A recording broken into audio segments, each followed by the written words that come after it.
It's very Yeah, fulfilling and loving. it's a personal choice, and that I'm not advocating for like a law that says that you if you're married you have to have you have to have X number of kids. Um, But then why are you opposed to two gay people doing that?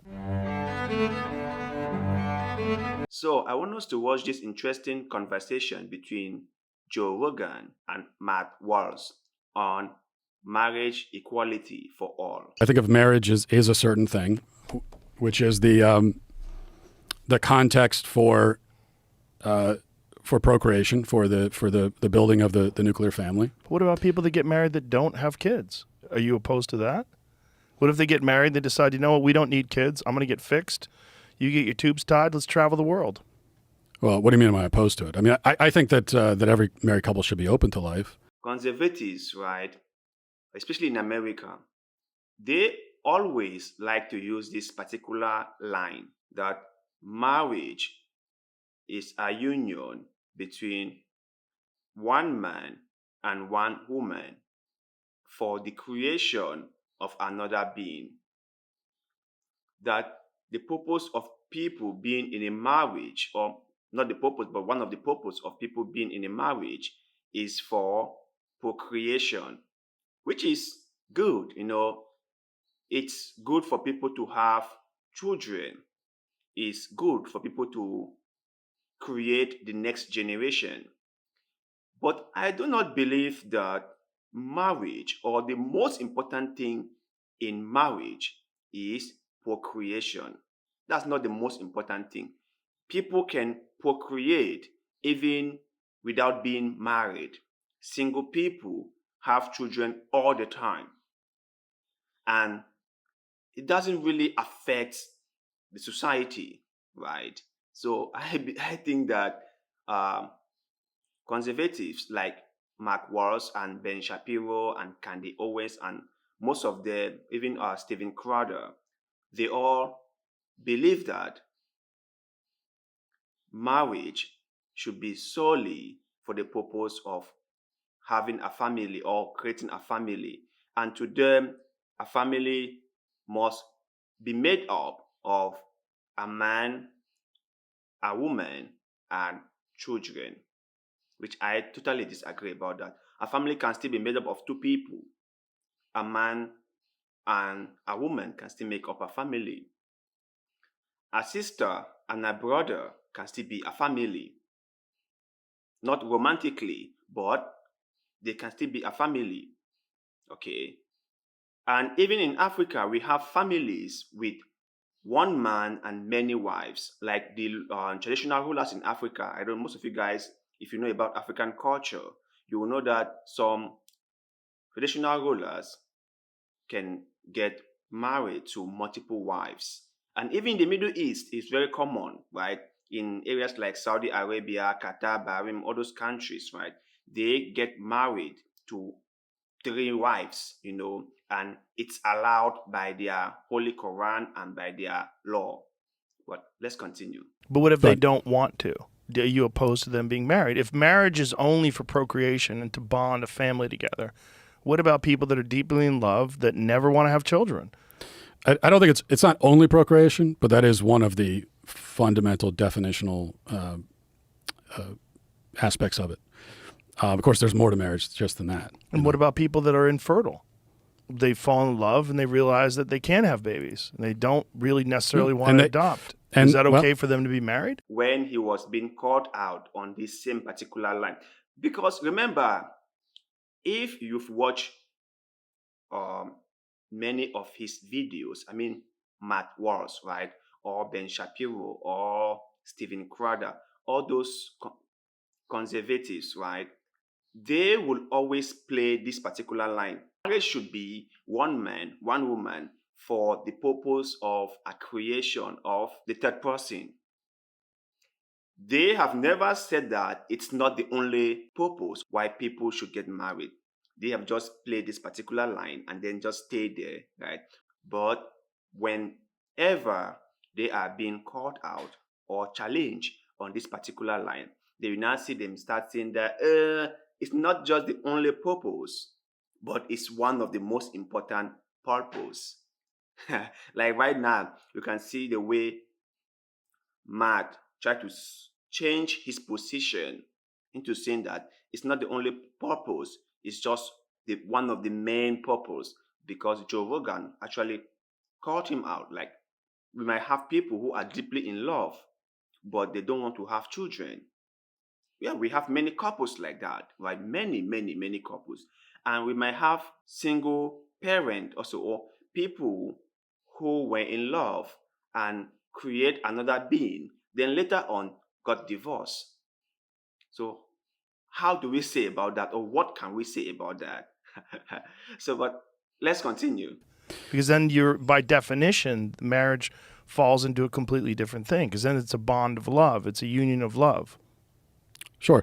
I mean, that doesn't change the nature of marriage, though. It's a little bit like I say that what's the definition of a woman? Well, a woman is someone who by her nature can conceive children in her womb and bear children.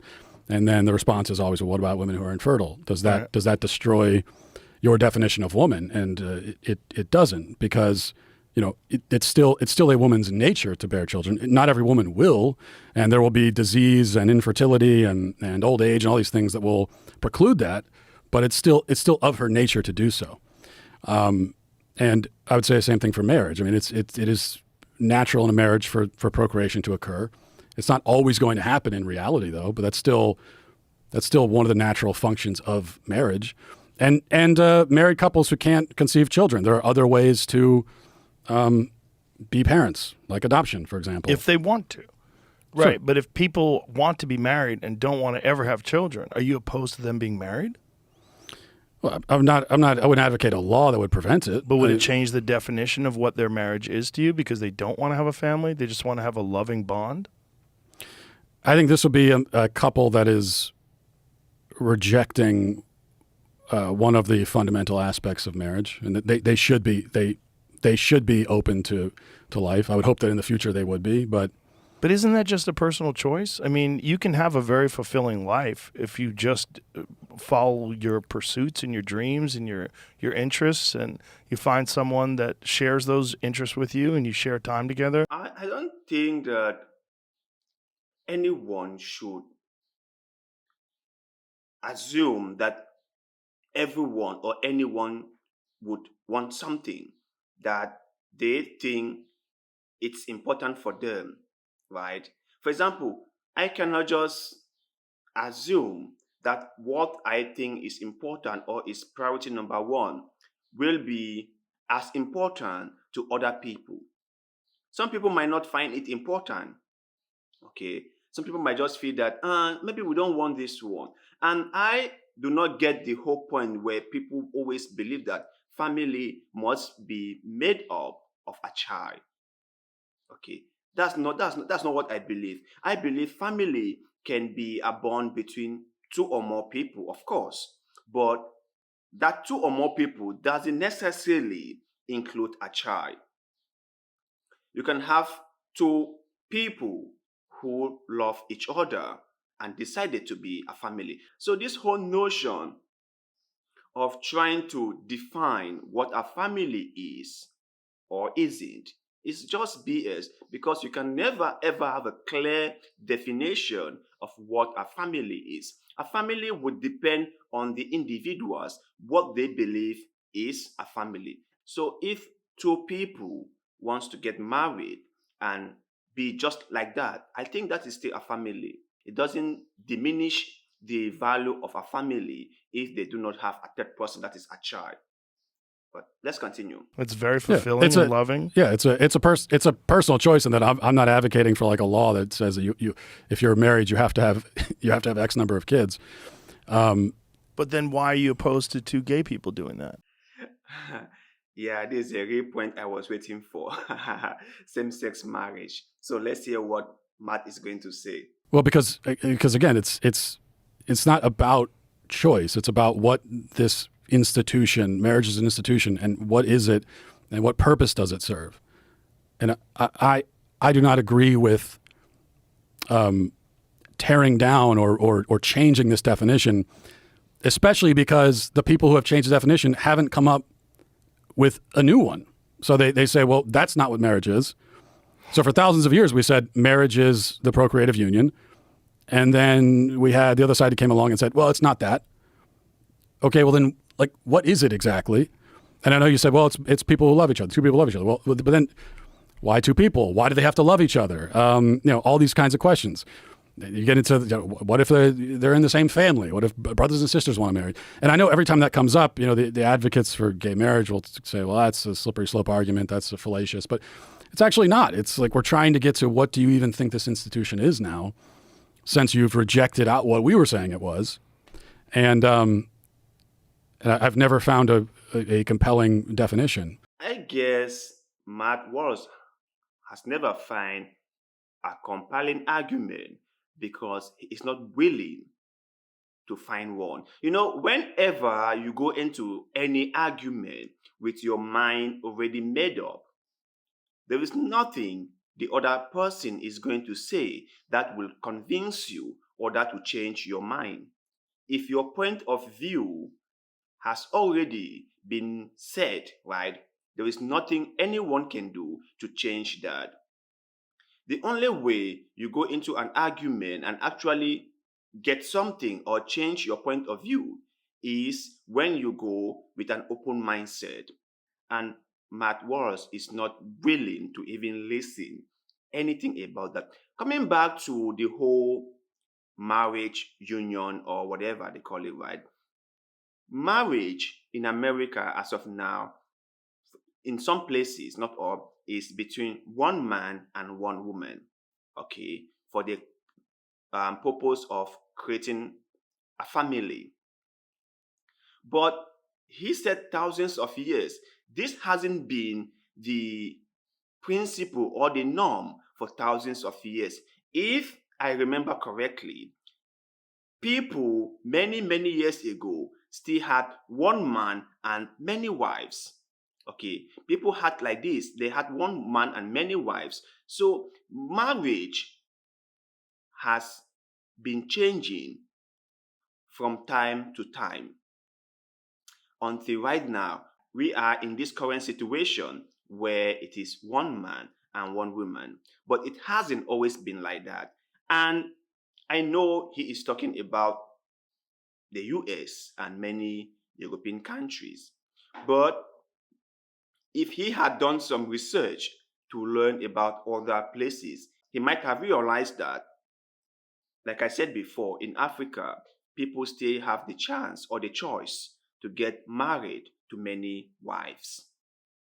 Even in the Middle East, I think second or third cousins can still get married. They are in the same family. Although sisters and brothers cannot get married, but third or second cousins can get married. In the Middle East, right up to date, they still do it. So I believe people evolve. I believe things change, right? We get to a certain point in time and we try to reevaluate the rules and the laws if they fit with the current situation and our present time. If they do not, we re-amend them. Some of them we totally kick them out and we bring in new rules and regulations that fit in with the current time. So everything evolves. Like the human race, we also evolve. So things evolve. Our lives evolve. The laws, the rules, they all change from time to time. So Matt Walsh should understand that things can always change. He might have been brought up in a home where he was told by his parents that marriage should be between one man and one woman. But that must have been maybe 30 years or 20 years ago. And from that time to now, many things have changed. And any definition offered, it's like, well, what's even the point then? Why do we even need this now? I just don't see how a gay marriage in any way damages a straight marriage. I don't see it at all. It doesn't make any sense to me. It just seems to me that people want to be look, if you wanted to look at logic, especially in our modern society, which is pretty fucked when it comes to relationships. It's somewhere in the neighborhood of 50% of all marriages end in divorce anyway. They don't make it. You know, I don't know if anything would damage marriage and damage the institution of marriage is the option of divorce. I don't think gay people getting married in any way, shape, or form changes a bond that you have with your wife. It's just called marriage. It's a human invented thing. If we decide that gay people can get married too, I just don't see how it damages anything. I don't think it tears down the definition of marriage in any way. It just opens up the possibility that people who are gay won't be discriminated against. It's so difficult, right, for anyone to have a debate with someone who is so smart. I faced it too, okay? Sometimes I want to have a conversation with my friends and I realize that, oh boy, they are more knowledgeable about the subject and they know how to put their words together, and I'm like, oh, I'm in deep shit. I've just gotten myself trapped in a corner, right? So I understand how difficult and how frustrating that must have been for Matt Walsh, right? Just sitting with Joe Rogan, trying to have this conversation. You know, when Matt Walsh makes his video and posts them on his channel, most of his viewers are with the same view like him, right? So there is no argument, there is no debate on his views and opinions. But now that he is talking with Joe Rogan, someone who is also super smart, someone who also understands life and many things about society, it's so difficult for Matt to even try like convincing him or like even trying to persuade him to kind of change his opinion. Because Joe Rogan also has talked to a lot of people. He is well informed about so many things. And I need to say this, right, before we continue. When we have dialogues like this, when we can have a place to talk, right, without necessarily trying to convince each other or without necessarily trying to prove if our point of view is the correct one or not, but just having a conversation and everyone just putting their own points or opinions out there and let the viewers decide which is better or which they relate to, right? So I really love conversation like this. And I have to say, I really appreciate Matt Walsh taking this time to talk with Joe Rogan. Now, I do not necessarily agree with what he is saying. There are a few things I like about Matt Walsh, right? And there are other things I just don't accept or don't agree with. I believe it's okay because no one has ever existed whose views and opinions were liked by every single person. No one. Yeah, I don't think that a gay couple existing directly impacts. You know, there's a gay couple and wherever, and I'm with my wife in our house. Like obviously, Right. there's not. But I'm not talking about on the individual level. I'm talking about on the societal level. Right. I would agree that divorce, especially this no fault divorce, rampant divorce. I don't think it's as high as 50%. I know that's often quoted. I'm not sure where that comes from, but it is high. It's too high. And Chris Rock has a great joke about that. He said those are just the people with the courage to get out. It's like how many cowards stay. But it's also true that the advocates for what we call now traditional marriage, which I just call marriage, but the advocates for traditional marriage put themselves at a disadvantage by especially in the churches, like allowing this rampant divorce to occur. And then you've already sort of given up on some marriage is supposed to be monogamous and permanent, as well as procreative. Well, you've given up monogamy and permanence, and so now it's not. That's two of the three legs gone, and so now this assault was waged on the procreative part of it, and it was difficult to withstand it because the institution had already been weakened. So I agree with you there, but my answer to that is to try to reinforce what marriage is, not to just give up on it entirely. And I still think, you're left with this question of, like, if marriage is not what I'm saying it is, then why do we even need it? What's the point? I mean, you're saying it's a man-made institution, Yes. but you're also, like, the way that you're presenting it, it's a totally meaningless institution. No. They don't need it at all. I find it funny, right, when people say it's supposed to be, and I'm like, who said so? Who made it so, right? Isn't it a choice? Don't people have the choice, the right? And do not get me wrong, I know there are countries around the world, like in the Philippines, where divorce is totally illegal, right? They don't accept divorce except on very severe circumstances. Then they might have a divorce. But that doesn't mean that the Filipinos or the Filipinas stay together. They broke up all the time, okay? And they just walk away from their partners. So I don't think that you making divorce illegal or legal had anything to do with marriage. People who want to stay will stay.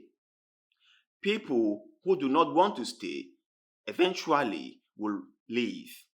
And whether it was illegal for people to file for divorce or not, it's immaterial, because people who are tired of the so-called marriage will still leave.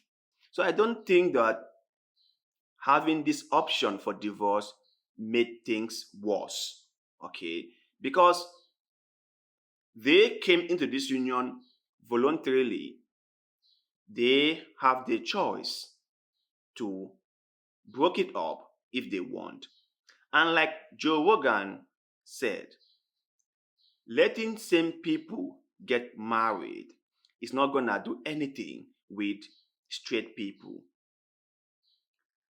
Most too often, people hype or overthink about this, and they are just things with very, very simple answer to them.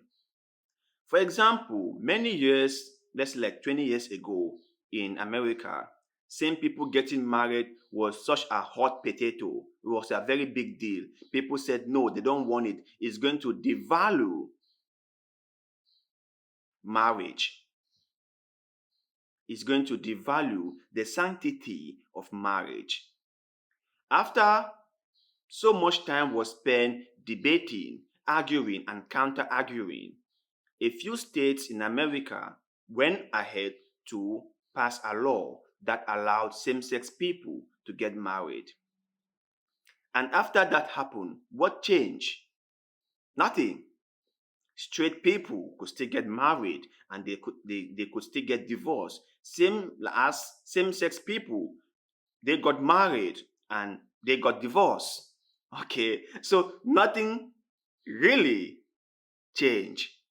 It just stayed the same, right? So most of the times people just overplay this thing. And I always believe that when the law, when the ball is in your court, you always play it the way you want. When the law is in your favor, when things favor you, you find no reason whatsoever to change anything.